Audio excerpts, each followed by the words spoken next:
కొనసాగుతా ఉన్నాయి. మొదటి రౌండ్లో కడప నియోజకవర్గానికి సంబంధించి కూడా ఎంపీ స్థానం నుంచి అక్కడ వైఎస్ఆర్సీపీ అంటే పైన వైఎస్ఆర్ టీపీ అధినేత్రి అంటే మన దగ్గర అప్పుడు వైఎస్ఆర్టీపీ ఉండే, ఇప్పుడు కాంగ్రెస్ పార్టీ రాష్ట్ర అధ్యక్ష బాధ్యతలు చేపట్టినటువంటి షర్మిల కొంతవరకు ఆధిక్యం ప్రదర్శించినప్పటికీ మళ్ళీ వైఎస్ఆర్సీపీ అంటే కొంత ఆధిక్యంలోకి వెళ్ళిపోతున్నటువంటి పరిస్థితి మాత్రం కనిపిస్తూ ఉంది కడప నియోజకవర్గానికి సంబంధించి. ఇక మొత్తం మీద తెలంగాణలో అంటే భారతీయ జనతా పార్టీ తర్వాత ఇక్కడ కాంగ్రెస్ పార్టీకి పోటాపోటీగా అంటే శరోసాగం అన్నట్టుగా మొత్తం అంటే ఏవి ఎంపీ స్థానాలు అనేటువంటి వస్తూ ఉన్నట్టుగా కనిపిస్తూ ఉంది. తర్వాత ఇక్కడ ఏది ఏకైక అంటే ఉప ఎన్నిక జరుగుతున్నటువంటి ఇక్కడ కంటోన్మెంట్ నియోజకవర్గానికి సంబంధించి అసెంబ్లీ ఉప ఎన్నికకు సంబంధించి అక్కడ కాంగ్రెస్ పార్టీ అభ్యర్థి ఆధిక్యంలో కొనసాగుతూ ఉన్నాడు. ఆయన్నే గెలిచేటువంటి అవకాశం ఉన్నట్టుగా తెలుస్తూ ఉంది.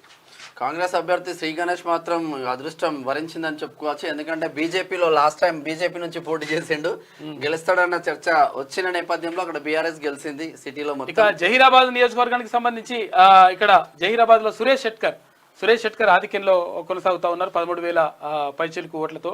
ఇక్కడ మహబూబ్నగర్ నుంచి డీకే అరుణ ఆధిక్యంలో కొనసాగుతా ఉంది.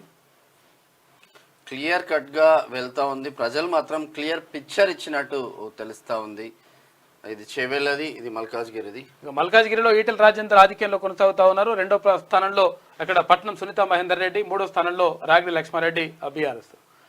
మాక్సిమం ఏ స్థానంలో చూస్తున్నా కానీ బీఆర్ఎస్ పార్టీకి సంబంధించి మూడో స్థానంలో కొనసాగుతున్నటువంటి పరిస్థితి కనిపిస్తూ ఉంది. కేవలం ఇక్కడ ఖమ్మం అటు మహబూబాబాద్ నియోజకవర్గాలు మినహా మొత్తం కూడా అంటే రాష్ట్ర వ్యాప్తంగా ఎక్కువ శాతం మూడో స్థానంలో కొనసాగుతున్నటువంటి పరిస్థితి కనిపిస్తూ ఉంది.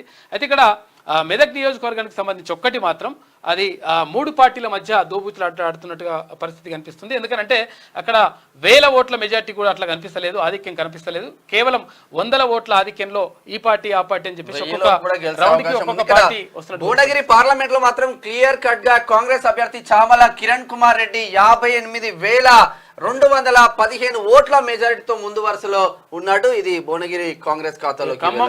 కాంగ్రెస్ పార్టీ అభ్యర్థి రఘురామ్ రెడ్డికి 155,135 ఓట్లు ఆధిక్యంలో కొనసాగుతున్నాయంట. ఇక్కడ ఏది పెద్దపల్లికి సంబంధించి గడ్డం వంశీకృష్ణ ఆయన అంటే ఆధిక్యంలో కొనసాగుతా ఉన్నారు. 100% గెలిచేటువంటి అవకాశాలు కూడా కనిపిస్తున్నాయి. ఇక్కడ బీఆర్ఎస్ అభ్యర్థి ఎవరైతే కొప్పుల ఈశ్వర్ ఉన్నాడో, కొప్పుల ఈశ్వర్ మాజీ మంత్రిగా ఉన్నాడో, ఆయన 3rd ప్లేస్కి వెళ్ళిపోయాడు.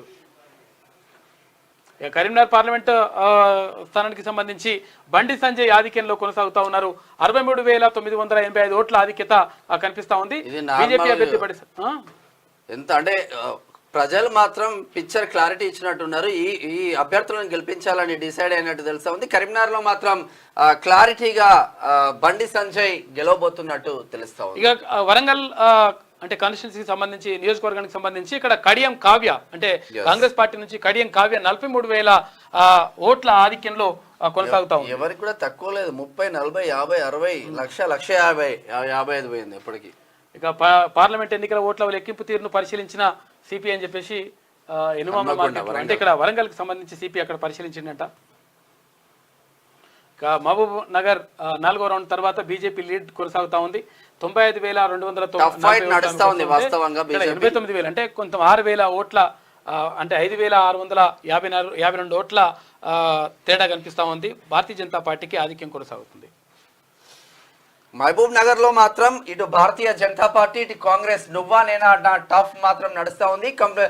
ఓవరాల్ గా 4 రౌండ్లు పూర్తయ్యేసరికి 5,600 పైచీలకు ఓట్ల మెజారిటీతో డీకే అరుణ భారతీయ జనతా పార్టీ అభ్యర్థి ముందు వరుసలో ఉన్నారు. నాగర్ కర్నూలులో 3వ రౌండ్ ముగిసేసరికి కాంగ్రెస్ పార్టీ అభ్యర్థి ఎవరు మల్లు రవి ఆధిక్యంలో కొనసాగుతా ఉన్నారు. బీఆర్ఎస్ ను దాటిన బీజేపీ అని చెప్పి చూసుకోవచ్చు. అయితే బీఆర్ఎస్ అభ్యర్థి అయినటువంటి ఎవరైతే ఆర్ఎస్ ప్రవీణ్ కుమార్ నుండి ఆయన 3rd ప్లేస్ కి పడిపోయిందంట.